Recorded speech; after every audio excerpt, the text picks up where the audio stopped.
Hello everyone, welcome to the channel. तो EMRS PGT का जो एग्जाम है वो हमारा कल कंक्लूड हो गया है और पीजीटी का भी हो गया है। और सभी ने एग्जाम जो है वो देख लिया होगा, जिन्होंने पेपर नहीं दिया और जो दे के आए थे वो तो देख ही आए थे। तो इस वीडियो का पर्पस एनालिसिस करना नहीं है पेपर का, मतलब उस तरीके से नहीं है। वैसे तो हम सारा पेपर सोल्व ही कर रहे हैं तो एनालिसिस तो हो ही जाना है। बट उस तरीके से प्रिडिक्शन करना नहीं है कि इतनी कट ऑफ जाएगी, ऐसा जाएगा वैसा जाएगा, ये है वो है। बट कुछ बातें हैं जो मैं करना चाहूंगा, क्योंकि जो केवीएस वाले बच्चे हैं उनके लिए थोड़ा सा हेल्पफुल रहेगा।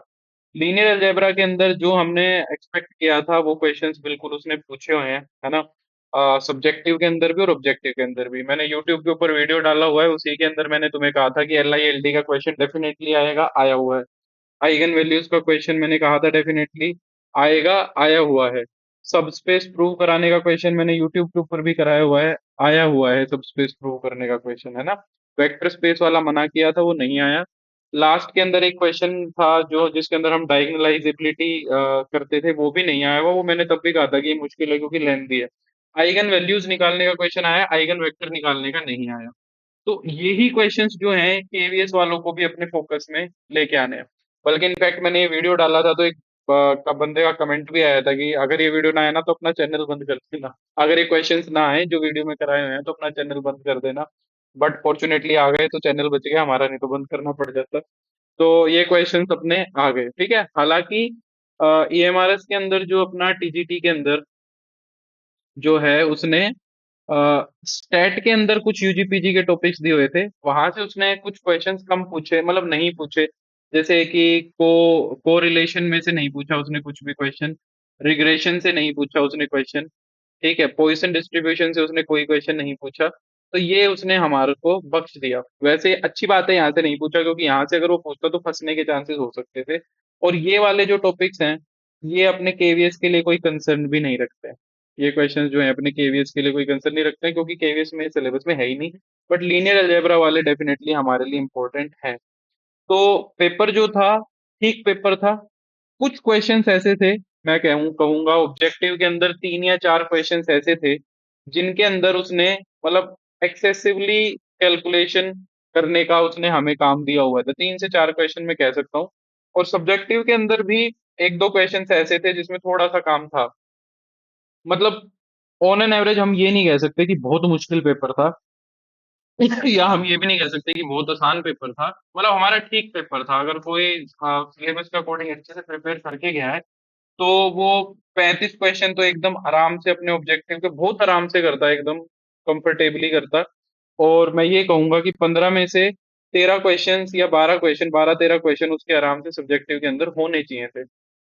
अब ये जो है ये मैं आइडियल आइडियल केस सिचुएशन की बात कर रहा हूँ, सबका तो ऐसा हुआ नहीं होगा, है ना। 35 क्वेश्चन अगर मैं ये कह रहा हूँ, 13 क्वेश्चन मैं ये कह रहा हूँ, तो ये तो अपने 87 मार्क्स हो गए। तो 87 मार्क्स तो इसके अंदर मतलब मैं ये कह रहा हूँ कि बहुत अच्छे अच्छे जिनका एकदम फर्स्ट क्लास पेपर गया होगा उनके आएंगे। तो ऐसा मत मानना कि 87 मार्क्स वाला ये है। हाँ, इतना मैं तुम्हें आइडिया, मैं ये नहीं कहूंगा कि इतनी कट ऑफ जाएगी। मैं इतना जरूर कहूंगा कि जो तुम्हारी ऑब्जेक्टिव की कट ऑफ गई थी उतनी सब्जेक्टिव की नहीं जाएगी, उससे कम ही जाएगी। डेफिनेटली जाएगी, क्योंकि इतना तो सब्जेक्टिव के अंदर वेरिएशन भी होगा, सब्जेक्टिव की मार्किंग के अंदर भी वेरिएशन होगा। और इसके अंदर ऑब्जेक्टिव का पार्ट भी कम है, जैसा मैंने पहले भी कहा था। तो इसके अंदर कट ऑफ डेफिनेटली मेरे को लग रहा है कि 3 से तो कम ही जाएंगी, काफी कम भी तुम्हें देखने को मिल सकती है। केवीएस के अंदर थोड़ी सी फाइट रहेगी, क्योंकि इसके अंदर ऑब्जेक्टिव का पार्ट ज्यादा है, ऑब्जेक्टिव से कट ऑफ डेफिनेटली इंक्रीज होती है। ठीक है। तो सब्जेक्टिव से वेरिएशन भी आता है और क्वेश्चंस भी इसने UGPG के लीनियर के क्वेश्चन डाले हुए थे और ठीक ठाक क्वेश्चन उसने पूछे हुए थे। तो ठीक इसकी कट ऑफ जाएगी, बहुत ज्यादा भी नहीं जाएगी, उससे तो कम ही जाएगी, 3 से कम जाएगी। तो मतलब जनरल का बंदा अगर 65 से 70 नंबर लेके आ रहा है तो वो कंफर्टेबल है, मुझे ऐसा लगता है। एक रफ आइडिया मैं दे रहा हूँ। बाकी जो अपनी कैटेगरीज हैं वो अपना इसके हिसाब से एडजस्ट कर सकते हैं। ये मेरा एक रफ आइडिया, मैं कुछ नहीं कह रहा हूँ, इसके पीछे मेरे को गालियां मत बकना, बकना प्लीज, ठीक है। क्योंकि मैं एक बस रफ आइडिया दे रहा हूँ, मैं ये काम करना भी नहीं चाहता। इस वीडियो का जो पर्पस है, इस पेपर को सोल्व करना है अपना, ठीक है। तो इसको हम सोल्व करेंगे।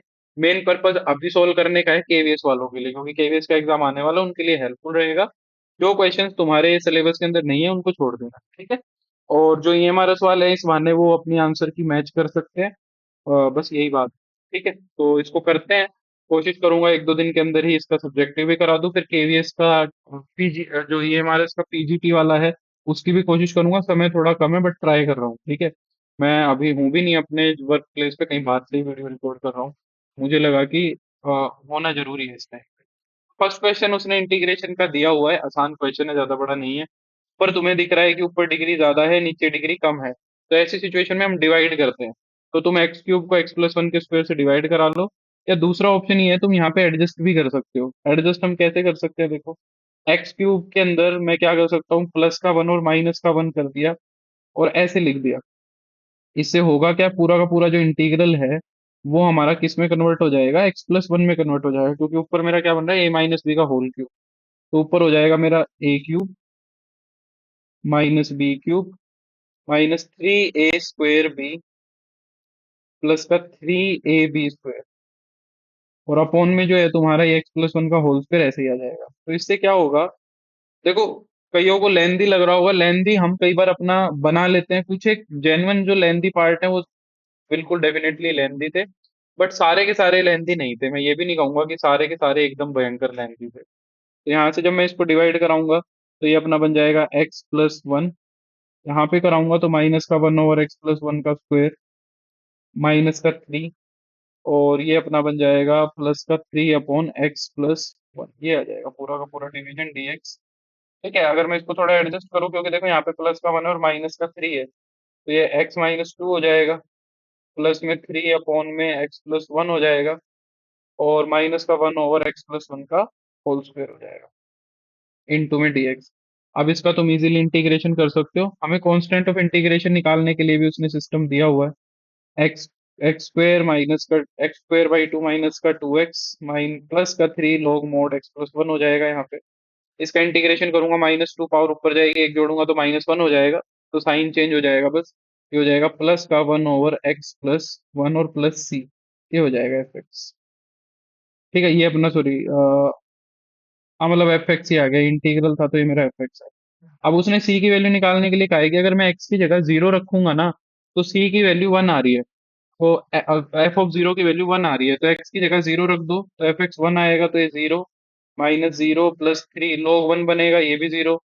यहाँ पे वन और प्लस का सी, वन से वन कट रहा है तो सी की वैल्यू जीरो हो जाएगी, तो यानी कि जो निकाला था वही आंसर है, सी को हटा दो। तो ये अपना हो गया x square minus two x plus three लोग, यानी कि ए ऑप्शन ही अपना ठीक है इसके अंदर। ठीक है, सेकंड क्वेश्चन। अभी सेकंड क्वेश्चन के अंदर हमसे कह रहा है कि which of the following points do not lie in the Euler's nine point circle. Nine point circle जब मैंने कोर्स में कराया था तो तुम्हें ये बात स्पेशली बताई थी, जिसने पढ़ा होगा उसको ध्यान होगा।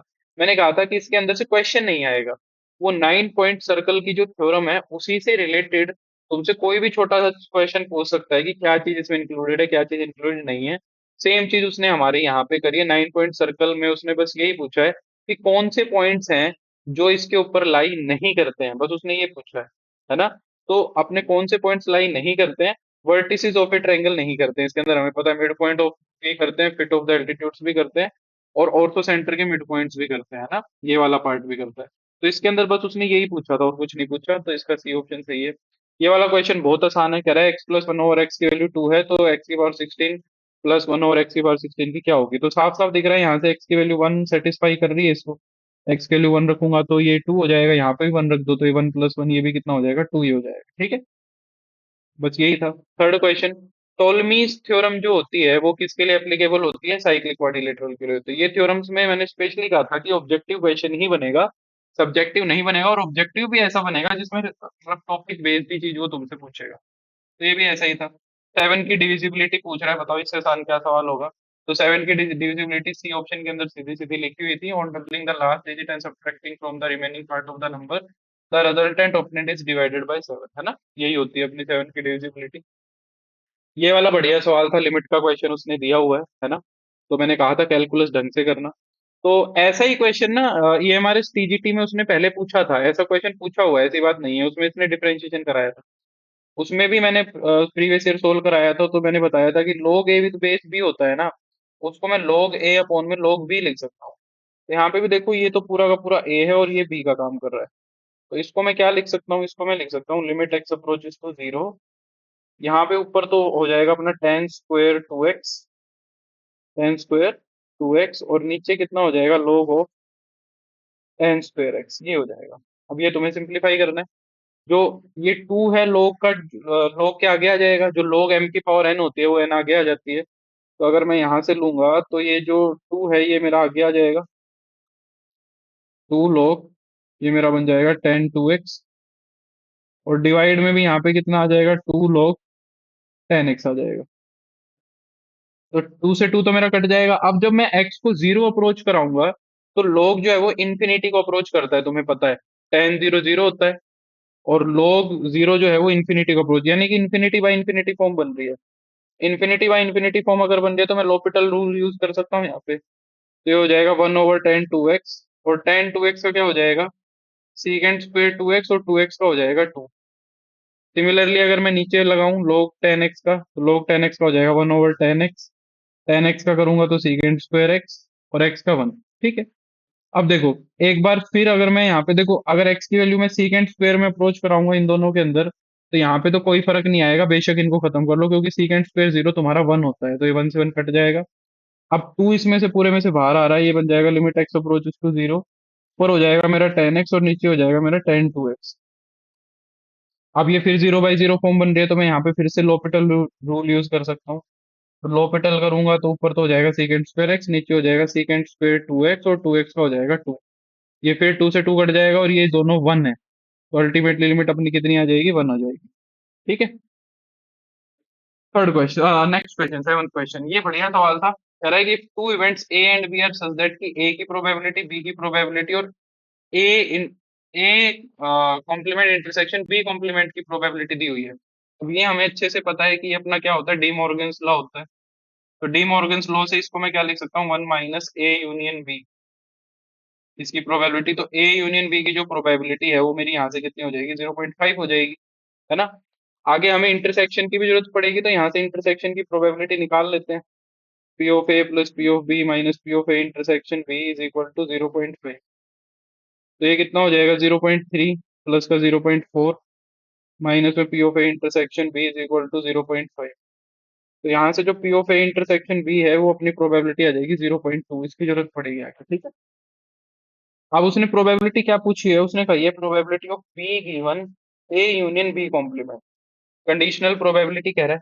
तो कंडीशनल प्रोबेबिलिटी हम कैसे लिखते हैं, ऊपर तो लेते हैं हम इंटरसेक्शन, ए का इंटरसेक्शन मैं ले लूंगा किसके साथ, ए यूनियन बी कॉम्प्लीमेंट के साथ, और नीचे जो है वो मैं नीचे वाली प्रोबेबिलिटी ऐसे ही लिख दूंगा। अब ऊपर जो है अगर मैं देखूं इसको, तो इस पे क्या लग जाएगा, देखो, जो ए का इंटरसेक्शन, सॉरी सॉरी सॉरी, ऊपर बी है, यहाँ पे बी इंटरसेक्शन है, तो बी इंटरसेक्शन होगा। तो ऊपर तो जो है बी का इंटरसेक्शन मैं एक बार तो ए के साथ ले लूंगा, ठीक है, डिस्ट्रीब्यूटिव लॉ लगा दूंगा यहाँ पे, और यूनियन में बी का इंटरसेक्शन में बी के कॉम्प्लीमेंट के साथ ले लूंगा। और जो नीचे है वो अपना पी ऑफ, जो A intersection A union B complement है वो ऐसे ही चलेगा। नीचे वाले की बात अभी करेंगे, पहले ऊपर वाले को सॉर्ट आउट कर लेते हैं। तो ऊपर देखो, बी इंटरसेक्शन बी कॉम्प्लीमेंट, ये तो अपना फाई हो जाएगा। बी में और बी के इंटरसेक्शन में क्या कॉमन होता है, कुछ भी नहीं होता, तो ये फाई हो जाएगा। तो ऊपर तो अपना ए इंटरसेक्शन बी बन गया, और नीचे अगर मैं देखूं तो ये क्या बन रहा है, A union B complement. A union B complement को अगर तुम विजुलाइज नहीं कर पा रहे हो तो एक बार वेन डायग्राम को ध्यान से देखो। ये अपना ए है और ये अपना बी है, यहाँ पे अपना ए है और यहाँ पे अपना बी है। अब अगर मैं तुमसे कहूं कि ए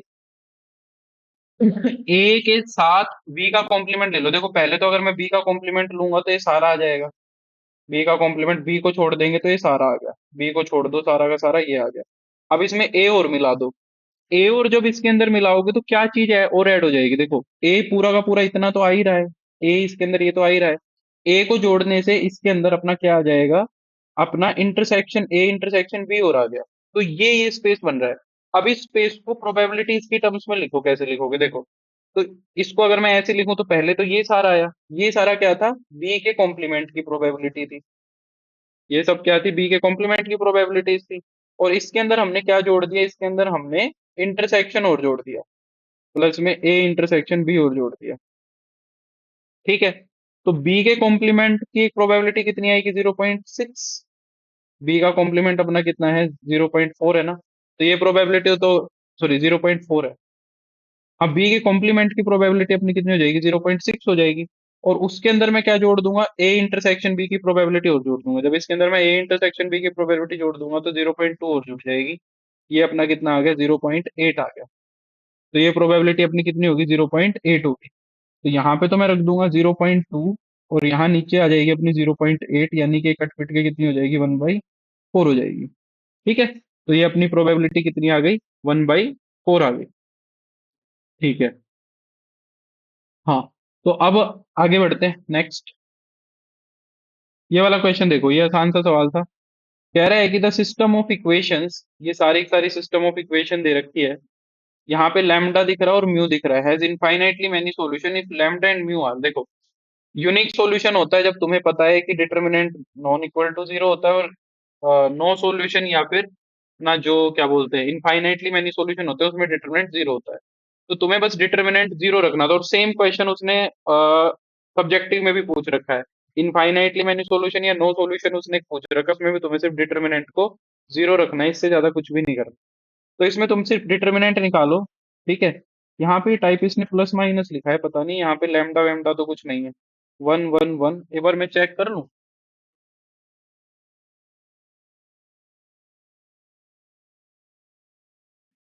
चल देख लेते हैं, आंसर मैच करके देख लेंगे। अ, यार रुक जाओ, देख ही लेता हूँ कहीं गड़बड़ ना हो जाए। X plus Y plus z, x plus plus ही है बस, माइनस नहीं है, उससे फर्क नहीं पड़ता। एक्स प्लस, ये प्लस ही है बस, ठीक है। तो x plus Y plus z, x plus 2 y plus 3 z, x plus 2 y plus lambda z is equal to, ठीक है, बाकी सही है। तो यहाँ हो जाएगा अपना 1 2 3, और यहाँ हो जाएगा अपना 1 2 लैम्डा। ये हो जाएगा। अब तुम कहोगे सर इसके अंदर म्यू का तो कोई रोल आया ही नहीं, कोई बात नहीं, म्यू का रोल नहीं आया, पहले लैम्डा तो निकालो। तो इसको जब जीरो के बराबर रखेंगे तो अपना कितना बनेगा, देखो 1। ये हो जाएगा 2 लैम्डा -6 माइनस का 1, ये रोगे ये कॉलम गया। ये हो जाएगा लैम्डा -3 प्लस का 1, ये रोगे ये कॉलम गया। ये हो जाएगा 2 - 2 0 इज इक्वल टू जीरो जाएगा। ठीक है, तो ये अपना हो गया 2 लैम्डा -6 माइनस का लैम्डा प्लस का 3 इज इक्वल टू जीरो। तो ये अपना हो गया लैम्डा, 2 लैम्डा में से लैम्डा गया तो लैम्डा माइनस का 3 इज इक्वल टू जीरो। अब यहाँ से लैम्डा की वैल्यू हम कितनी ले लेंगे, 3 ले लेंगे। अब लैम्डा की वैल्यू जहाँ 3 नहीं है उसको काट लो, लैम्डा की वैल्यू 3 यहाँ नहीं है, लैम्डा की वैल्यू 3 यहाँ नहीं है। अब वो कह रहा है कि लैम्डा 3 होगा तो म्यू 10 नहीं होगा, और दूसरे में कह रहा है कि लैम्डा 3 होगा तो म्यू 10 होगा। ठीक है, तो एक बार हम म्यू को 10 लेके देख लेते हैं। ठीक है, लैम्डा को 3 लेना है। अब देखो जरा, अगर मैं इक्वेशन देखूँ तो क्या बन जाएंगी मेरी इक्वेशंस, अगर मैं देखूँ तो पहली इक्वेशन है X plus Y plus Z is equal to 6, इसमें कोई रोल नहीं है। दूसरी है x + 2y प्लस का 3z इज इक्वल टू 10। और अगर तीसरे में अगर मैं 3 रखूंगा तो x + 2y प्लस 3z। और अगर अब मैं म्यू को 10 लूंगा तभी तो ये दोनों इक्वेशन सेम बनेंगी। देखो, अगर मैं म्यू को 10 लूंगा तभी ये दोनों इक्वेशन सेम बनेगी, और इक्वेशन सेम हो गई तो इक्वेशंस कम हो गई, वेरिएबल ज्यादा हो गए। इक्वेशन तो दो ही रह गई क्योंकि ये तो सेम बन गई। इक्वेशन दो रह गई, वेरिएबल कितने हो गए, 3 हो गए, तो इनफाइनाइटली मेनी सॉल्यूशंस हो गए। तो इसलिए डी ऑप्शन इसका क्या हो जाएगा, ठीक हो जाएगा। नेक्स्ट। हाँ, ये वाला क्वेश्चन देखो, कह रहा है कि x² प्लस वाई स्क्वेयर की वैल्यू अगर 18 है तो maximum value of x plus Y पूछ रहा है। अब इस क्वेश्चन को करने के बहुत सारे तरीके हैं, बट एक आसान तरीका क्या हो सकता है, ये देखो ये सर्कल के ऊपर लाई करते हैं। ये जो है ये एक सर्कल ही तो है जिसकी रेडियस 3√2 है। तो मैं यहाँ पे पैरामेट्रिक फॉर्म यूज कर लेता हूँ, यानी कि इसके अकॉर्डिंग जो अपने पॉइंट्स हैं वो क्या है। एक तो है 3√2 कोस थीटा, एक्स को मैं 3√2 कोस थीटा मान लो, और वाई को मैं मान लो 3√2 साइन थीटा, ये मान लो एक्स और वाई को। ये इसको सेटिस्फाई करेगा। तो अगर मैं एक्स प्लस वाई की वैल्यू निकालूंगा तो क्या आएगी, 3√2 कोस थीटा प्लस का 3√2 साइन थीटा। यानी कि मुझे मैक्सिमम वैल्यू इसकी निकालनी है। अब 3√2 तो इसके अंदर से कॉमन आ रहा है, कोस थीटा प्लस का साइन थीटा मैं इसको लिख सकता हूँ। अब इसको मैं क्या करूँ, √2 से मल्टीप्लाई और √2 से डिवाइड करा दूं, ताकि ये एक फंक्शन में रिड्यूस हो जाए। तो √2 से मल्टीप्लाई करा दिया, यहाँ पे मैं कोस थीटा इंटू में 1/√2 प्लस में साइन थीटा इंटू में 1/√2, इसको मैं क्या कर सकता हूँ, लिख सकता हूँ। ठीक है, तो जब मैं ऐसा करूंगा तो ये क्या बन जाएगा, बाहर तो 6 आ गया। ये अंदर क्या बन गया, कोस ए साइन बी प्लस का साइन ए कोस बी। मैं इसको लिख सकता हूँ साइन ऑफ थीटा प्लस π/4, ये बन जाएगा।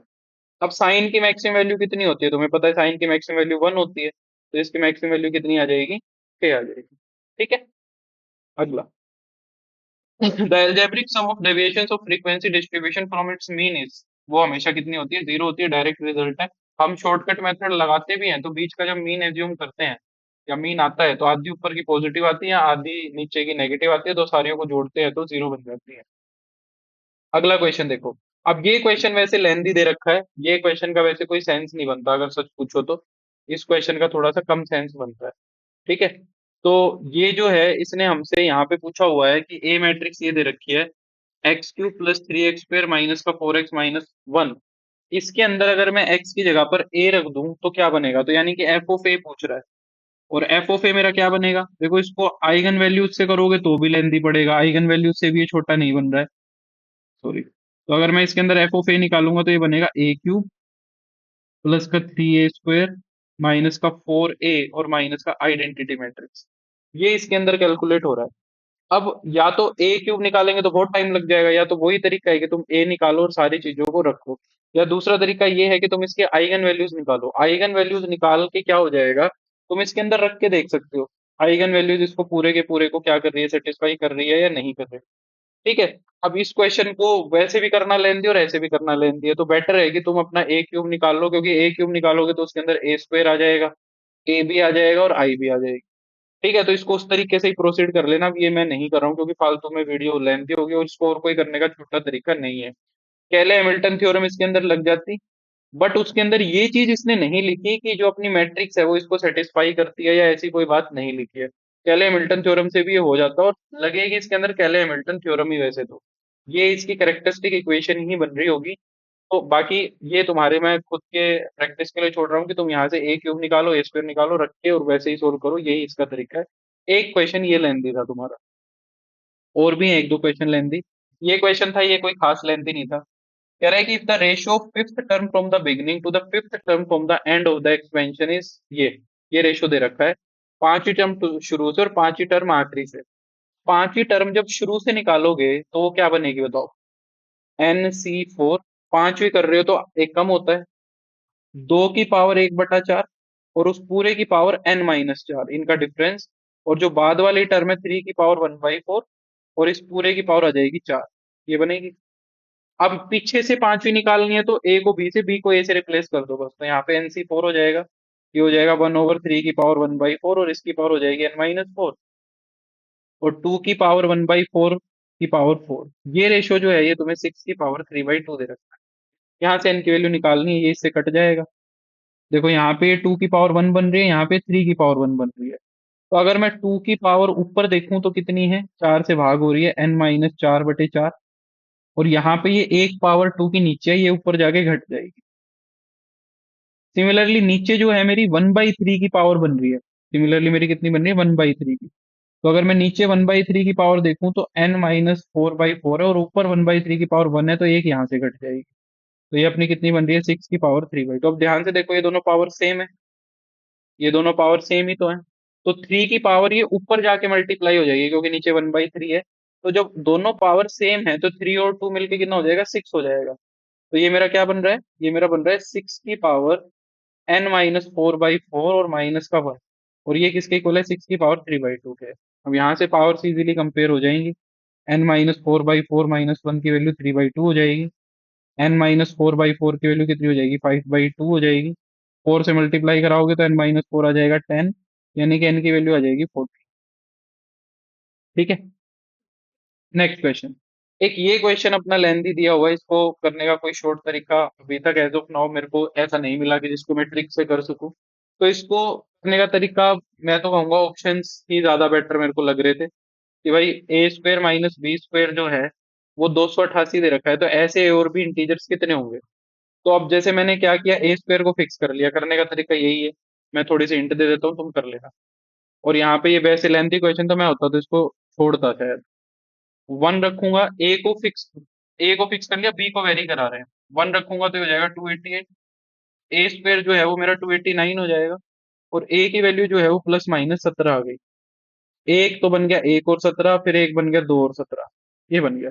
क्योंकि ए की वैल्यू तब निकलेगी जब ये सामने परफेक्ट स्क्वायर बनेगा, जैसे दो सौ नवासी बन रहा है, फिर दो सौ नवासी से अगला तीन सौ चौबीस बनेगा, फिर तीन सौ इकसठ बनेगा, फिर चार सौ बनेगा, तब पेयर सोल्व होंगे ये। सिमिलरली अब ये वन के लिए हो गया तो हम यही चीज माइनस वन के लिए भी कर सकते हैं, क्योंकि माइनस वन का स्क्वायर तो सेम ही आना है। तो -117 और -1 -17 ये चार बन गए।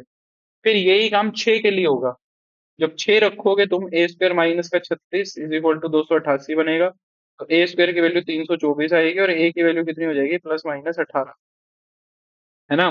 तो जब एक 6 के लिए 18 आया और 6 के लिए -18 आया, फिर -6 के लिए 18 आएगा और -6 के लिए -18 आएगा। तो ये तुम्हें कर करके देखना है, जब तक ये तुम्हारी बात बनती लगे तब तक ठीक है, फिर उसके बाद ये बंद हो जाएगी स्क्वायर कैलकुलेट होने। ठीक है, ऑप्शंस में तुम जहां तक अप्रोच कर पाओ वहां तक हो जाएगा। तो ये मैं तुम्हारी प्रैक्टिस के लिए छोड़ रहा हूँ, इसके फाइनल आंसर तक मैं पहुंचा नहीं, मैंने तुम्हारे लिए छोड़ दिया है। ठीक है, ये वाला क्वेश्चन देखो, प्रोबेबिलिटी डिस्ट्रीब्यूशन का क्वेश्चन है। Of the random variable x is given below S. कह रहा है 1 2 3 होगा तो के स्क्वायर है, 4 5 6 होगा तो 2 kx है, ये कह रहा है ना। तो कह रहा है कि probability X is greater than equal to 4। Greater than equal to 4 का मतलब क्या है, 4 की, 5 की और 6 की। ये प्रोबेबिलिटी इसका सम पूछ रहा है तुमसे।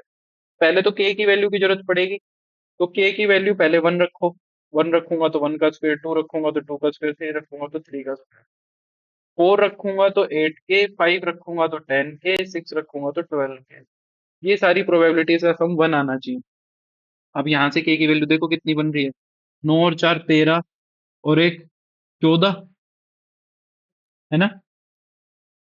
9 और 4 13 और एक 14, और ये प्लस में कितना बन रहा है देखो, 12 और 8, 12 और 8 20 और 10 30, 30 के इज इक्वल टू 1।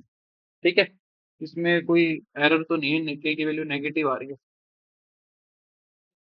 के एक्स स्क्वायर भी है इसके अंदर, एक्स स्क्वायर तो छोड़ ही रखा है भाई, ये के एक्स स्क्वायर है। ये टाइपिस्ट ने गलती करके, मेरे को लग रहा था कुछ गड़बड़ है। तो के एक्स स्क्वायर है तो ये पहले की जो टर्म्स हैं ये चेंज होंगी। 1 रखा तो के, 2 रखा तो 4 के, और 3 रखा तो 9 के। फिर यहाँ रखूंगा तो 8 के, 5 रखूंगा तो 10 के, 6 रखूंगा तो 12 के। ये सारा का सारा सम अपना कितना आएगा, 1 आएगा।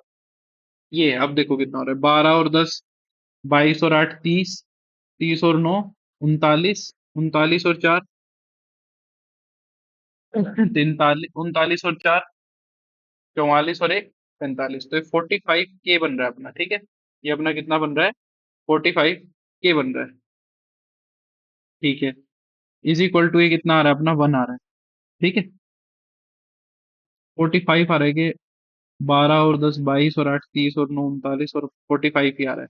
तो के की वैल्यू जो आ रही है वो अपनी कितनी आ रही है भाई, 1/45 आ रही है। पर 45 तो ऑप्शन ही नहीं है, 44 है। कुछ गड़बड़ तो नहीं कर रहा हूँ।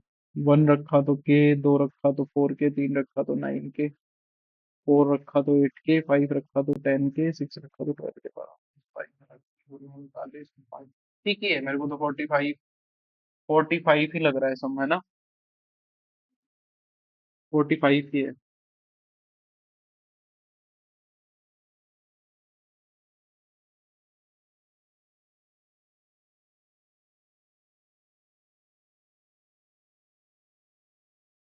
नहीं यार, 39 बनेगा ना ये, तो भी मैं कहूँ थोड़ा गड़बड़ लग रहा है। 44 के ही है यहाँ पे। ठीक है, तो ये 44 आ रहा है। 39 में 5 जोड़े तो के की वैल्यू अपनी आ रही है 1/44। ठीक है, कोई बात नहीं। अब P(4) निकालो। तो 4 इसके अंदर रखा था, अब तो अपना कितना आया था, 8 के। 8 के का मतलब ये आखिरी की 3 प्रोबेबिलिटीज का सम पूछ रहा है। तो 8 के यानी कि 8 इंटू में 1/45, यानी कि 10 इंटू में 1/45, 44 सॉरी, और 12 इंटू में 1/44। ठीक है, तो 12 और 8 22 और 10 32 हो जाएगा, है ना। अपना कितना हो रहा है ये, 32 हो रहा है। ठीक है, 12 और 10 22 और 8 30 हो रहा है, सॉरी क्या ही हो रहा है कैलकुलेशन, 30/44। तो 30/44 का मतलब कितना है, 2 से काटेंगे तो 15/22 आ रहा है। तो सी ऑप्शन ठीक है, थोड़ा सा ऊपर नीचे हो गया। हाँ, the total number of non zero numbers that can be found using the digits this without repetition. Non zero number पूछ रहा है, और कितनी भी डिजिट का, इनसे जितनी भी डिजिट फिक्स नहीं कर रखी उसने, तो अपने को सारी डिजिट्स कैलकुलेट करनी, इससे जितने भी बन सकते हैं। ठीक है, तो सबसे पहले बात, 1 डिजिट के non zero number, non zero, zero को नहीं लेना है। नॉन जीरो कितने हैं, 1 2 3 4 5, 5 नंबर्स तो यहाँ से बनेंगे, और तो कोई बात है नहीं। दो डिजिट के कितने नंबर बनेंगे? Non zero. तो नॉन जीरो बनाने हैं तो दो बनाने हैं। पहले के पास कितनी चॉइस? देखो यहाँ पे अगर तुमने जीरो ले लिया तो ये वन डिजिट का ही बनेगा, टू डिजिट का नहीं बनेगा। तो इसको वन डिजिट का बनाना है तो जीरो को छोड़ दो, एक दो तीन चार पाँच। पहले के पास पांच चॉइस, दूसरे के पास भी पांच चॉइस, क्योंकि जीरो आ सकता है दूसरे वाले पे। तो यहाँ से आ गए 25 नंबर्स। फिर थ्री डिजिट की अगर मैं बात करूं तो तीन तीन डिजिट के कितने नॉन जीरो नंबर बनेंगे? पहली पोजीशन पे जीरो नहीं लूंगा तो पांच, फिर दूसरी पे पांच और तीसरे पे चार, क्योंकि फिर बाद में जीरो आ सकता है, पहले जीरो छोड़ दिया। तो यहाँ से आ गए 100 नंबर। फिर आता है चार डिजिट के। फोर डिजिट का निकालूंगा तो पहले एक दो तीन चार, तो यहाँ पे पांच आ सकता है, फिर यहाँ पे पांच, फिर यहाँ पे चार और यहाँ पे तीन। तो ये अपना कितना हो जाएगा? 300 हो जाएगा। फिर अगर मैं पांच डिजिट की बात करूं, फाइव डिजिट के कितने फॉर्म हो सकते हैं? एक दो तीन चार और पांच। ठीक है, तो यहाँ पे जो है पांच, पांच चार तीन दो, ये कितना हो जाएगा अपना? 600 हो जाएगा। फिर छह डिजिट के कितने बनेंगे भाई? छह डिजिट के कितने बनेंगे? पहली पोजीशन पे क्या नहीं आना चाहिए? जीरो। तो पांच, पांच, चार, तीन, दो और फिर एक। ये भी अपने कितने हैं? 600 ही है। ये सारे नॉन जीरो नंबर्स बन रहे हैं अपने। तो 600 और 600 हो गया अपना 1200, 1200 और 300 1500, ये अपने हो गए 1625। ठीक है, 1625 और एक ये पांच भी रहा तो 1630 हो गए। तो बी ऑप्शन अपना क्या है? सही है। नेक्स्ट 7, कह रहे circle touches externally the side BC of triangle ABC at point P and touches AB and AC when produced at point Q and R respectively. If AQ is 12 centimeter, then the perimeter of the triangle ABC is। ये picture देखते ही थोड़ी सी बात clear हो जाएगी। अब ये question जिसने देखा हुआ होगा ना, उसके लिए तो ये एकदम आसान सा है, नहीं तो फिर ये समस्या ही करेगा। कह रहा है मान लो ये ABC ट्रायंगल है, तो जो BC साइड है ना, उस पे अपना एक सर्कल है जो P पॉइंट पे टच कर रहा है, और इसको Q पे कर रहा है और इसको R पे कर रहा है। तो यानी कि एक सर्कल जो है वो कुछ ऐसे जा रहा है, ये अपना सर्कल ऐसे जा रहा है। ठीक है, अब वो कह रहे हैं कि जो ये ए क्यू है ना, ये ए क्यू अपने को 12 दे रखी है। अब ये प्रॉपर्टी होती है कि ये वाली जो साइड 12 दे रखी है ना, अपनी जो ट्रायंगल है उसका पेरीमीटर इससे डबल होता है। ये डायरेक्ट रिजल्ट है। इसको, ये क्वेश्चन भी है कि प्रूव करो कि ए क्यू जो होगा वो twice of the parameter of the triangle ABC होगा। अब इसको करने बैठेंगे तो बहुत टाइम कंज्यूमिंग है, नहीं तो अपना सीधा पता है तो इसका बस डबल करना था। इतना ही इसके अंदर काम है। अब ये पता है तो आता है, नहीं तो नहीं आता है। The sum of the modulus of eigenvalues, सीधी सी अपर ट्रायंगुलर मैट्रिक्स अपने को दे रखी है। अपर ट्रायंगुलर मैट्रिक्स की जो आइगन वैल्यूज होती हैं वो उसके डायगोनल्स ही होते हैं। डायगोनल एलिमेंट क्या है? एक, माइनस चार और सात। अगर मैं इनका मोड निकालूंगा, एक, चार और सात, सम ऑफ मॉडुलस पूछ रहा है, तो इनका सम ऑफ मॉडुलस कितना आ रहा है? 11 और एक 12। आइगन वैल्यूज का तो बहुत आसान सवाल आ रहा था। ये वाला क्वेश्चन देखो, ए की पावर 10 पूछ रहा है। ए की पावर क्या पूछ रहा है तुमसे? 10 पूछ रहा है। ऑप्शन छूट रहे हैं तो मैं एक बार अपनी फोटो इधर कर देता हूँ। तो ए की पावर 10 कैसे निकलेगा? देखो, अगर तुम ध्यान से देखो तो ये वाली जो अपनी मैट्रिक्स है, ये कैसी मैट्रिक्स है? ये रैंक वन मैट्रिक्स है। ये मैंने लीनियर अलजेब्रा के अंदर डिस्कस करा हुआ है। रैंक वन मैट्रिक्स की जो आइगन वैल्यूज होती हैं वो क्या होती है? एक तो उसके डायगोनल एलिमेंट्स का सम। डायगोनल एलिमेंट्स का सम कितना बन रहा है? तीन। और बाकी सारी जीरो होती है, मतलब बाकी जो दो बच गई वो जीरो है। तो रैंक वन मैट्रिक्स है, इसकी जो आइगन वैल्यूज हैं वो ये होंगी। ठीक है, अब जो है ए की पावर 10 की आइगन वैल्यूज कितनी होंगी? ए की है तो ए की पावर 10 की कितनी होंगी? थ्री की पावर 10, जीरो और जीरो, यही होंगी। अब तुम्हें देखना है कि इसमें से थ्री की पावर 10 कहाँ पे बन रही है। देखो ये तो ऑप्शन ही काट दो, थ्री की पावर 10। अब थ्री की पावर 10 यहाँ दिख रही है, पर इतना जल्दबाजी मत करना।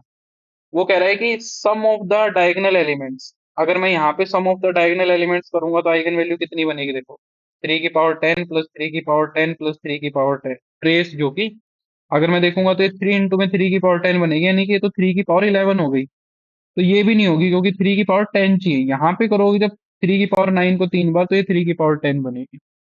सीधा सा सवाल था एकदम, अगर आइगन वैल्यूज की प्रॉपर्टी आती है। डायरेक्टली क्वेश्चन था।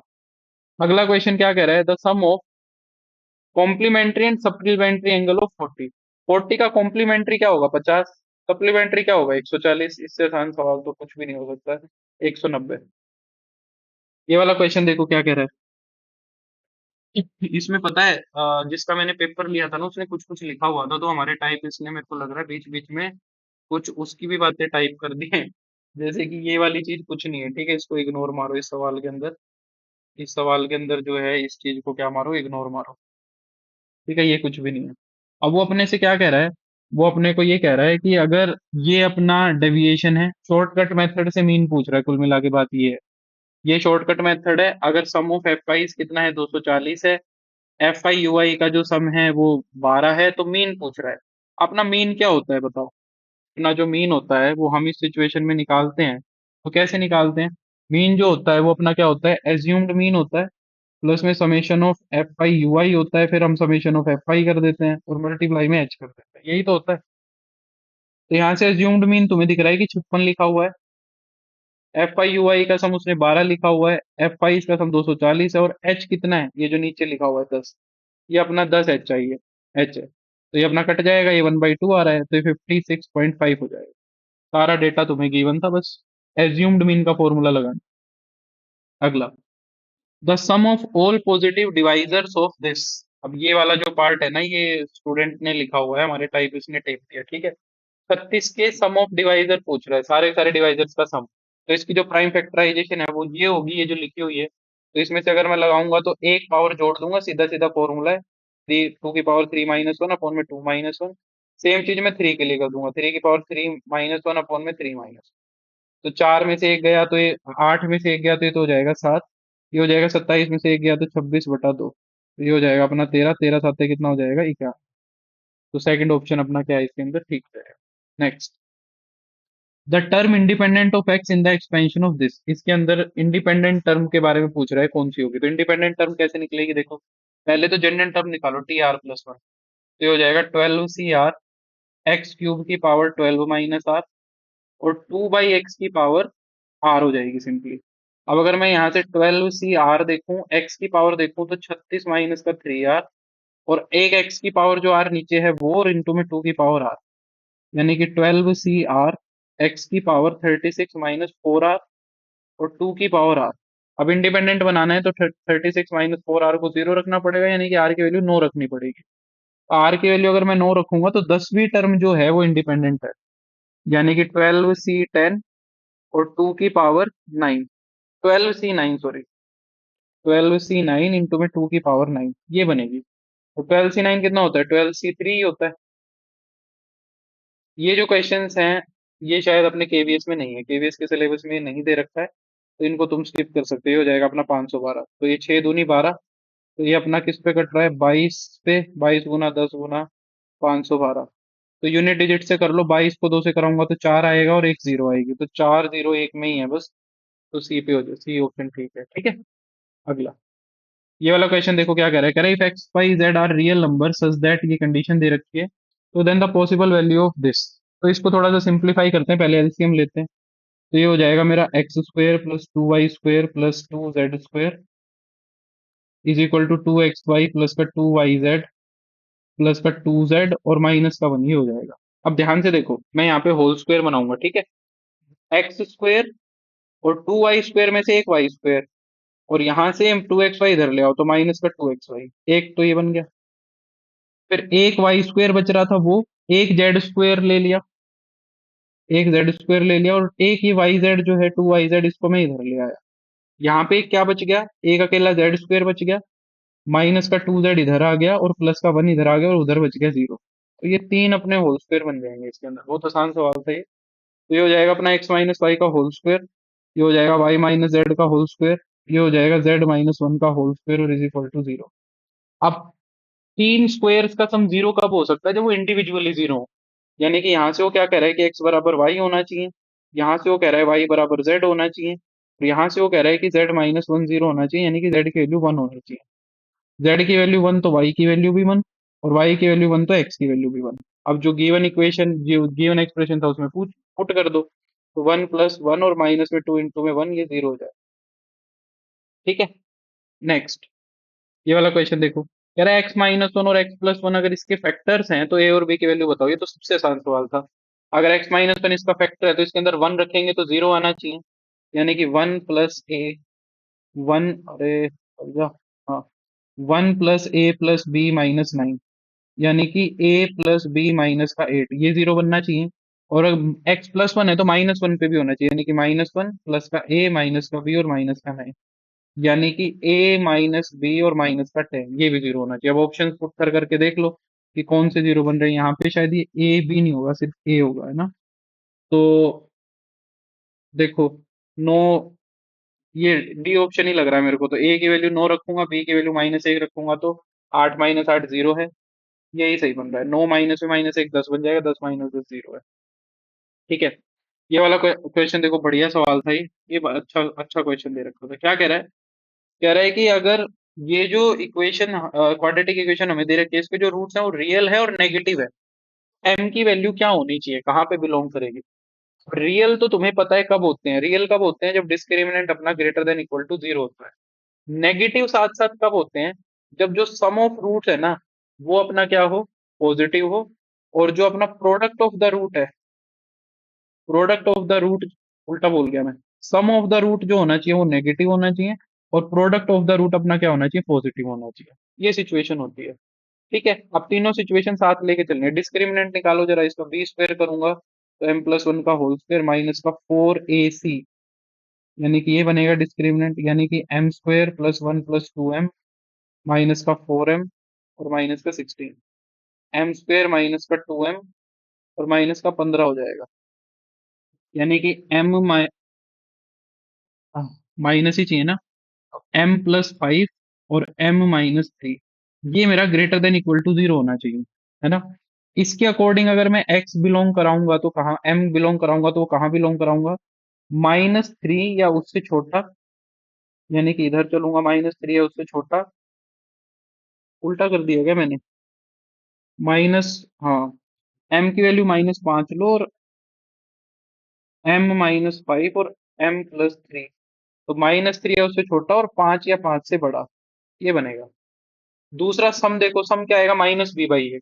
-b/a का a करोगे तो m+1 जो है वो नेगेटिव होना चाहिए, यानी कि जो m की वैल्यू है वो लेस देन -1 होनी चाहिए, -1 से पीछे होनी चाहिए। ये अपना यहाँ पे -1 है, ये कह रहा है इससे पीछे होनी चाहिए भाई। फिर प्रोडक्ट क्या कह रहा है, ग्रेटर देन होना चाहिए, यानी कि m+4 जो है c/a वो पॉजिटिव होना चाहिए, यानी कि m की वैल्यू ग्रेटर देन -4 होनी चाहिए। m की वैल्यू क्या होनी चाहिए, ग्रेटर देन -4, यानी कि यहाँ पे मेरा -4 है, यहाँ पे मेरा -4 है, उससे आगे रहना है तुम्हें, उससे पीछे नहीं जा सकते। अब इन सारी बातों को मनवा लो। ये तो एकदम सरासर गलत है। -4 से 3, -3, ये भी बात गलत है। ये वाला पार्ट तो इसने छोड़ ही दिया। ये कह रहा है -∞ से -3, क्या -∞ तक मुझे जाना है, नहीं जाना, मुझे -4 तक ही जाना है बस। तो ये भी गलत हो गया, डी ऑप्शन ठीक हो गया। अगला कह रहा है एक्स जो है वो अपना कहाँ बिलोंग कर रहा है, थर्ड क्वाड्रेंट में बिलोंग कर रहा है, और साइन एक्स की वैल्यू नेगेटिव है, तो कोस एक्स भी बताओ। बहुत रद्दी सवाल है। थर्ड क्वाड्रेंट में साइन एक्स भी नेगेटिव होता है, तो कोस एक्स भी नेगेटिव ही होगा। अगर साइन एक्स की वैल्यू -3/5 है तो कोस एक्स की वैल्यू -4/5 हो जाएगी, बस नेगेटिव हो जाएगी। यही सवाल था। नेक्स्ट, ये देखो, कह रहा है an aeroplane is flying horizontally 600 above. एक एरोप्लेन जो है वो 600 मीटर ऊपर जो है अपने ग्राउंड से उड़ रहा है। ठीक है। उस टाइम पे जो उसका एंगल ऑफ एलिवेशन दिया हुआ है, देखो सवाल के अंदर वो कितना कह रहा है, 60 डिग्री कह रहा है। ये 60 डिग्री इसका एंगल ऑफ एलिवेशन है फ्रॉम द, ये पता नहीं क्या लिखा हुआ है, from the point of the ground. 10 second के बाद जो है एंगल ऑफ एलिवेशन जो है वो 30 डिग्री हो गया। हाइट सेम ही उड़ रही है, और हाइट पे सेम पे उड़ रहा है। एंगल ऑफ एलिवेशन अब कितना हो गया, 10 डिग्री, 30 डिग्री हो गया। ठीक है। हाइट ये पहले भी 600 थी, अभी भी 600 ही है। ठीक है। तो कह रहा है कि उसकी स्पीड क्या थी एरोप्लेन की, ये बताओ 10 सेकंड के बाद। तो डिस्टेंस ट्रेवल्ड देखेंगे और फिर उसको टाइम से डिवाइड कर देंगे। अब अगर मैं ये वाला डिस्टेंस देखूंगा, ये वाला डिस्टेंस मान लो x है, और ये पूरा का पूरा डिस्टेंस जो है वो y है, तो उसने जो डिस्टेंस ट्रेवल किया वो ये y-x करा। तो अगर मैं पहले वाली ट्रायंगल के अंदर देखूं तो 600 अपॉन में x जो है, या उल्टा लिख लो, x की वैल्यू सीधी आ जाएगी, x/600 जो है वो बनेगा कोट 60। कोट 60 अपना कितना होता है भाई, 1/√3 होता है। रेशनलाइजेशन करोगे तो ये बन जाएगा 200√3। ठीक है, मीटर। सिमिलरली यहाँ पे अगर मैं करूंगा, पूरी पे, इस पूरी वाली ट्रायंगल पे, तो y-x अपॉन में 600 करूंगा, ये बन जाएगा कोट 30। तो ये बन जाए y-x, नहीं सॉरी, y, खाली y, पूरी देख रहे हैं ना हम, तो पूरा। तो ये अपना अरे फिर मैंने y-x लिख दिया। तो y अपना कितना हो जाएगा, 600 इंटू में √3, ये y आ गया। तो y माइनस एक्स उसका डिस्टेंस ट्रेवल्ड है, दोनों को घटाओगे तो 400√3 बन रहा है।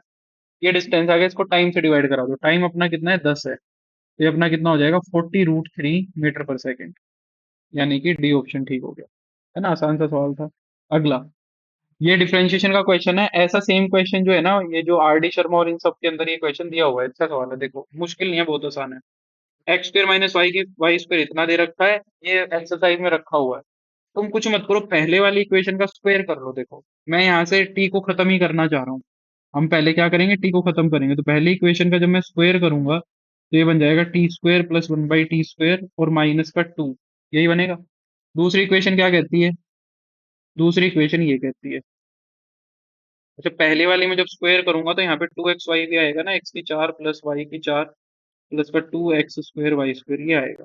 अब इन दोनों को घटा दो, देखो ये इससे कट गया, टी स्क्वायर से टी स्क्वायर ये कट गया, यानी कि 2x स्क्वायर वाई स्क्वायर की जो वैल्यू है वो माइनस का 2 आ गई, ये कट गया। वाई स्क्वायर की जो वैल्यू है वो माइनस का 1/x स्क्वायर आ गई। अब डिफरेंशिएशन कर लो, 2y dy/dx, और इसका कितना हो जाएगा 2/x क्यूब, 2 से 2 भी कट जाएगा।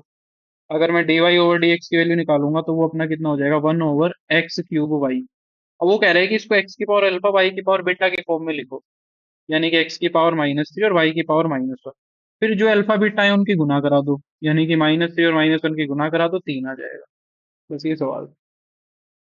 अगला, द रिमाइंडर व्हेन 7 की पावर 100 इज डिवाइडेड बाई 13, इसके अंदर लगेगी अपनी ऑयलर्स थ्योरम, क्योंकि 7 और 13 का जो जीसीडी है वो अपना कितना है 1 है। तो 7 की पावर 513 जो है वो 1 mod 13 हो जाएगा, रिमाइंडर 1 आएगा शुरू में। 513 अपना कितना होता है 12, यानी कि 7 की पावर 12 को अगर मैं 1 से भाग कराऊंगा तो 13 आएगा। अब मेरे को 100 तक पहुंचानी है, तो पहले मैं दोनों तरफ 8 पावर कर दूं, तो मैं 8 पावर कर दूंगा तो ये हो जाएगा 96, और 1 की पावर 8 करूंगा तो एक ही रहेगी, यानी कि 7 की पावर 96 पे भी रिमाइंडर 1 आएगा। अब इसको क्या कर दो 100 तक पहुंचा दो, तो 7 की पावर 2 से मैं दोनों तरफ गुना करा रहा हूँ, 7 की पावर 2 से कराऊंगा तो ये हो जाएगा 98, ये हो जाएगा 49। अब 49 को 13 से डिवाइड करा दो, तो 13 तिया 39, 10 बचेगा, ये हो जाएगा। अब एक बार और कर लो, 7 की पावर 99 कर लो, एक एक करके कर लो, थोड़ा छोटा पड़ जाएगा। पर 70 को 13 से भाग कराओ, 5 रिमाइंडर आएगा। एक बार और करा दो, 7 की पावर 100 7 से कराऊंगा तो ये कितना हो जाएगा 35। 35 को जब भाग कराओगे तो ये बन जाएगा अपना कितना, 13 दूनी 26, 9 आ जाएगा। तो रिमाइंडर आ रहा है 9, ये ऑप्शन ठीक है। नेक्स्ट, एलसीएम पूछ रहा है, बहुत रद्दी सवाल था। इसके जो फैक्टर बनेंगे वो क्या बनेंगे, x-3, यहाँ हो जाएगा अपना x+2 और x-1। यहाँ पे करूंगा तो ये हो जाएगा x-3 और x-2, ठीक है। तो x-1 भी आ जाएगा, x-2 भी आ जाएगा, x-3 भी आ जाएगा और x+2 भी आ जाएगा।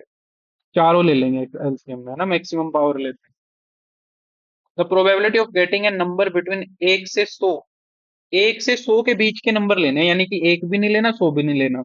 98 नंबर जो है ना, 98 अपने टोटल नंबर्स हैं, which is divisible by 1 and itself, जो 1 और खुद से, यानी कि प्राइम नंबर की बात कर रहा है। और 1 से 100 के बीच में प्राइम नंबर कितने होते हैं, 25 होते हैं। अब ये अगर जिसको पता थी तो ठीक है, नहीं तो उसने बेचारे ने गिने होंगे ये बैठ के। प्रोबेबिलिटी 25/98 हो जाएगी, बस इतना ही सवाल था। अगला, the difference between outer and inner surface area of 14 centimetre long cylindrical pipe is 44 centimetre, ये कह रहा है। ये कह रहा है कि आउटर और इनर सरफेस एरिया का जब मैंने डिफरेंस देखा ना, तो वो कितना आ रहा है अपना 2πr-r, और इंटू में एच यानी कि अपनी कितनी है 14 है, वो कितना कह रहा है कि वो 44 है।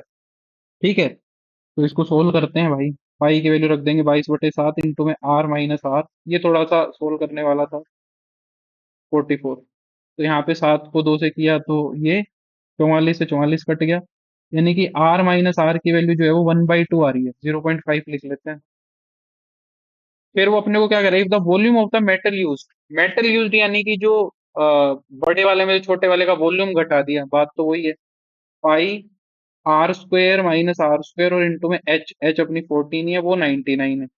यहाँ पे भी पाई की वैल्यू में 22/7, r² - r² को मैं r+r और r-r लिख रहा हूँ, इंटू में 99। तो इस 7 को 14 से गुना करा दिया, दो यहाँ पे अपना कितना आ गया, 11 से कट जाएगा, 11 दूनी 22, और 9, है ना। तो जो अच्छा, और आर प्लस आर की वैल्यू भी यहाँ पे वन, आर माइनस आर की वैल्यू भी मैं 1/2 लिख रहा हूँ। तो जो ये 1/2 है इस 2 को काट देगा, यानी कि आर प्लस आर की जो वैल्यू है वो 9/2 यानी कि 4.5 आ रही है। यानी कितनी आ रही है? 4.5। अब दोनों इक्वेशंस को जोड़ दो, तो मैं दोनों को जोड़ दूंगा 1 और 2 को। तो 2r की वैल्यू आ रही है 5, यानी कि r की वैल्यू आ रही है 3। और r की वैल्यू जब मैं 3 रख दूंगा तो 3 माइनस का r इज इक्वल टू 0.5 आ रही है, यानी कि r की वैल्यू आएगी मेरी 2.5, 2.5। तो जो ratio outer to the inner radii पूछ रहा है, तो बड़ी वाली ऊपर ले लेंगे और छोटी वाली नीचे ले लेंगे। तो नीचे कितनी आ जाएगी? 2.5, यानी कि 25, और यहाँ पे आ जाएगा 10। तो इसको काटो भाई, ये किससे कट रहा है? ऊपर 30 है, तो 5 से कटेगा, 6 और 5, तो 6:5 आ रहा है यार रेशो। ये तो ऑप्शन में ही नहीं है 6:5 है। कुछ गड़बड़ करिए। 2 पाई r माइनस r इंटू में 14 इज इक्वल टू 44 है। पाई की वैल्यू बाई के साथ तो 44 से 44 कट के 0.5 आ रहा है, आर स्क्वायर आ रहा है, r माइनस और ये है। यहाँ पे 2 है अपना, ये 2 है। 11 ने 22 को 2 पे काटा और इसको 9 पे काटा। आर माइनस आर की वैल्यू 1/2 थी, 2 भी कट गया, ये 4.5 आ गया। दोनों को जोड़ा तो 2r की वैल्यू आ गई 5। 5 थी ना, तो 3 कैसे हो गया? तो ये 5/2 आएगा, सॉरी, ये 2.5 आएगी। यहाँ गड़बड़ कर दी। 2.5 मैं यहाँ रखूंगा तो 2.5 minus R is equal to 0.5, यानी कि जो अपनी आर है वो अपनी कितनी हो जाएगी? 2 हो जाएगी पूरी की पूरी, है ना। 2। तो ऊपर तो लो भाई 2.5, और नीचे लो 2.0। ये 5/4 आ गई। हाँ, वो अब आया ना ऑप्शन, ठीक है। Next, which of the following subset of R Q are not linearly independent? इनमें से लीनियरली डिपेंडेंट कौन सा, ये पूछ रहे हैं। इंडिपेंडेंट नहीं, डिपेंडेंट देख लो। पहले वाला तो देखो आर क्यूब का बेसिस ही दिख रहा है, ये तो एल आई ही होता है, इसको तो चेक ही मत करना। तीन तीन वेक्टर है, तो अपनी रैंक जो है वो 3 से कम होनी चाहिए। रैंक 3 से कम होनी चाहिए, यानी कि डिटर्मिनेंट 0 होना चाहिए। यानी कि जो अपना डिटर्मिनेंट है वो क्या होना चाहिए? 0 होना चाहिए, ये पूछ रहा है। तो अब आगे बस तुम डिटर्मिनेंट निकालते जाओ। बी ऑप्शन को अगर मैं देखूंगा तो डिटर्मिनेंट निकालूंगा।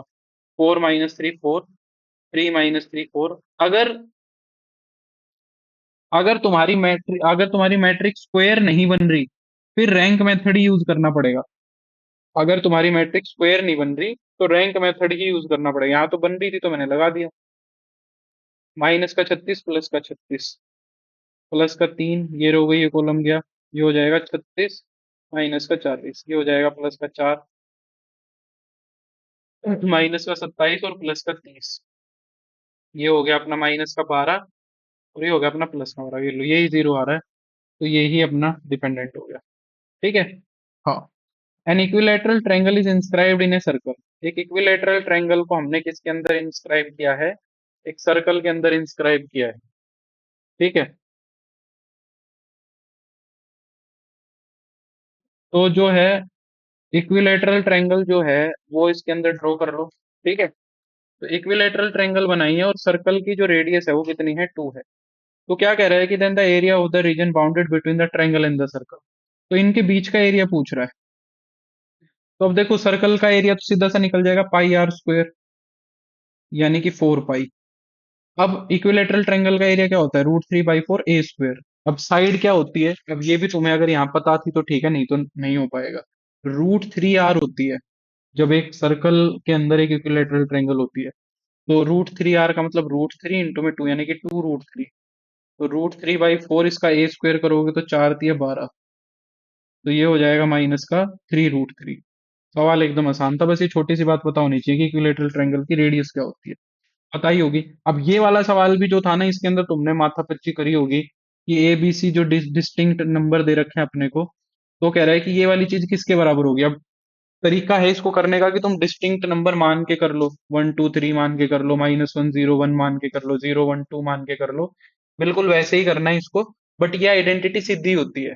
ये जो आइडेंटिटी होती है थोड़ी हाईफाई आइडेंटिटी, बट ये डायरेक्ट होती है कि a² - b² का क्यूब, ये जो जो भी होता है पूरा 3a - b - b - c - a + b b + c c + a इसके बराबर होता है। अगर नहीं याद तो तुम्हारे पास यही ऑप्शन है कि डिस्टिंक्ट नंबर मान के इसको कैलकुलेट करो, और फिर ऑप्शन से वेरीफाई करो। यही ऑप्शन है, ठीक है। तो ये सीधा ही था, अब इसको क्या करा है। ये सवाल था, बहुत आसान था, दिखने में गंदा है। देखो, ई और लोग एक दूसरे के एंटी फंक्शन होते हैं। ई और लोग ऊपर आइडेंटिटी बना देगा, ये यहाँ पे ना ई नहीं है, ये एक्स है सब में, एक्स लिखा हुआ है, ठीक है। तो ऊपर ये बन रहा है एक्स की पावर 5, ये बन रहा है एक्स की पावर 4, ये बन रहा है एक्स की पावर 3, ये बन रहा है एक्स की पावर 2। ऊपर से एक्स की पावर 4 कॉमन आ रही है, यहाँ एक्स माइनस वन बन रहा है, नीचे से एक्स स्क्वायर कॉमन आ रहा है, यहाँ पे भी एक्स माइनस वन ही बन रहा है। तो ये कट जाएगा, नीचे से ऊपर से क्या कॉमन आ रहा है, एक्स की पावर 4। हाँ, तो ऊपर क्या बच जाएगा अपना, एक्स स्क्वायर बच जाएगा। एक्स स्क्वायर का इंटीग्रेशन कितना होता है, एक्स क्यूब बाई 3 और प्लस का सी, बस। वेरी वेरी मोस्ट इजी सवाल। अगला, अब ये वाले जो सवाल हैं, इसके अंदर भी एक बहुत बड़ी समस्या थी, ठीक है। इसके अंदर भी एक बहुत बड़ी समस्या थी। इसके ऑप्शंस ठीक हैं क्या, एक सेकंड देखने दो। हाँ, इसके ऑप्शंस गलत हैं भाई, इसके ऑप्शंस गलत लिखे हुए हैं। इसके ऑप्शंस मैं ठीक कर दूं, ठीक है। ये ऑप्शन सही नहीं है, इसका ए ऑप्शन जो है वो तो है 7, बी ऑप्शन जो है वो है 6, सी ऑप्शन जो है वो है 8, और डी ऑप्शन जो है वो है अपना 9। ये कह रहा है। अच्छा, ये सवाल है इंपॉर्टेंट, ऐसा सेम क्वेश्चन कई कई कंपटीशन एग्जाम्स में आया हुआ है, ये ऑप्शंस गलत है। कह रहा है कि एक राइफल मैन जो है ना, वो टारगेट को हिट करने के चांसेस उसके सिर्फ 10% है। यानी कि प्रोबेबिलिटी उसकी हिट करने की जो है वो सिर्फ 1/10, यानी कि एक 10/100, यानी कि 1/10 है, यानी कि मैं कह सकता हूँ 0.1 है। और मतलब सक्सेस की, फेलियर की प्रोबेबिलिटी यानी कि 0.9 हो गई उसकी। अब वो कह रहा है कि वो मिनिमम कितनी बार हिट करे, कि उसकी जो कम से कम एक बार हिट करने की प्रोबेबिलिटी, वो मिनिमम कितनी बार फायर करे कि उसकी कम से कम एक बार हिट करने की प्रोबेबिलिटी जो है वो 50% से ज्यादा, यानी 1/2 से ज्यादा होनी चाहिए। अब मैंने बार बार ये बताया कि एट लीस्ट वंस की जो प्रोबेबिलिटी होती है ना, वो हम हमेशा one minus probability of none से निकालते हैं। ये इसका एक दूसरे का कॉम्प्लीमेंट होता है। तो एटलीस्ट वन पूछे तो नन से कर दो। हम ये कहेंगे कि उसने एक बार हिट करा, तो मैं निकालूंगा उसने एक भी बार नहीं करा।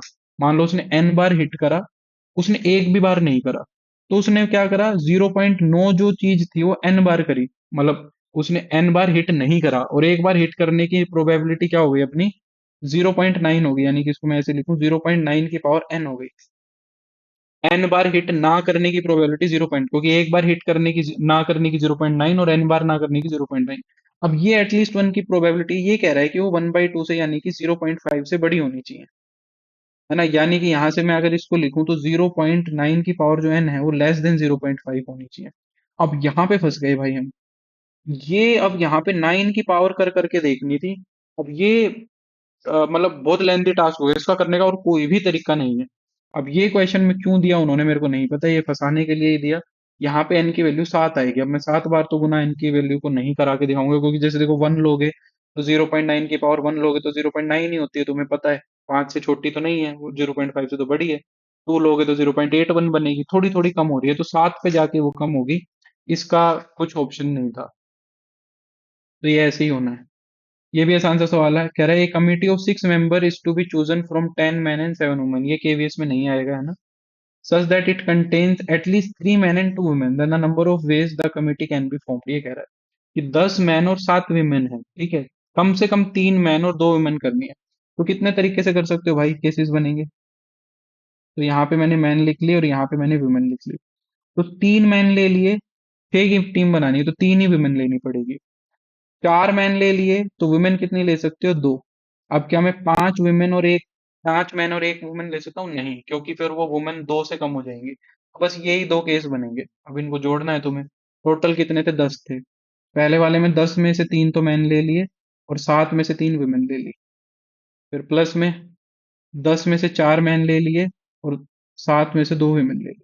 ये सोल्व करना है, यानी कि 10 गुना 9 गुना 8 अपोन में 6, 7 गुना 6 गुना 5 अपोन में 6।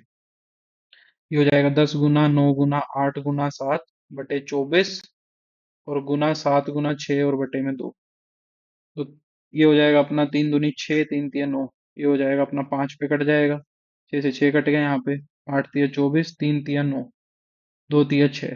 तो कराओ गुना, ये हो जाएगा 15 को 8 से गुना कराऊंगा तो 120। 120 की फिर 35 से गुना हो रही है, तो 35 दूनी 70। ये हो जाएगा 4200। तो ये तो अपना हो रहा है 4200।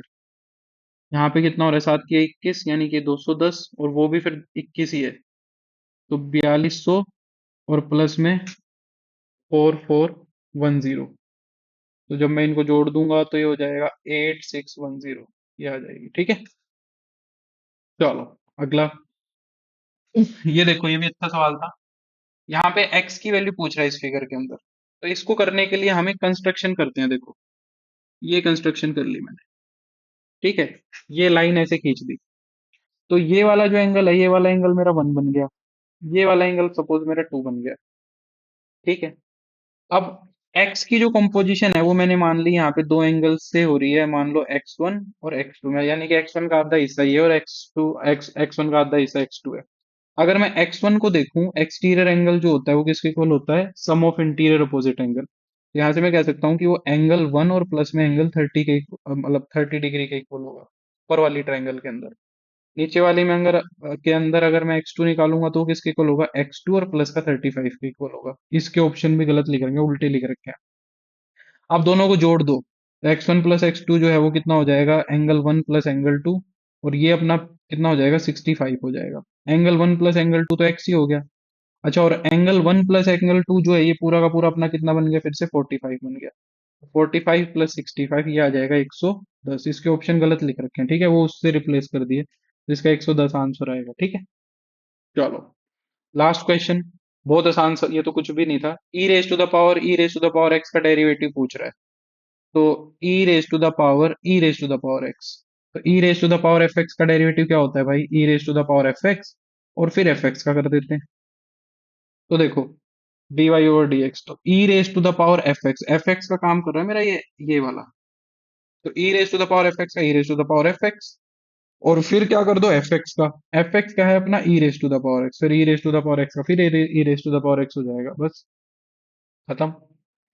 यही अपना डेरिवेटिव होगा। और ऑप्शन मेरे को लग रहा है हमारे टाइपिस्ट ने गड़बड़ कर दिया है, क्योंकि थर्ड ऑप्शन जो है इसके अंदर एक चीज और मल्टीप्लाइड है, e raise to the power x. क्योंकि ये पेपर आया उसी दिन ही तुरंत टाइप करा लिया था, तो टाइपिस्ट ने थोड़ी थोड़ी गलती कर दी है। तुमने पेपर देख लिया, तो ये अपना ऑब्जेक्टिव पेपर था। मेरे को उम्मीद है कि बहुत अच्छे से तुम्हें समझ आ गया होगा।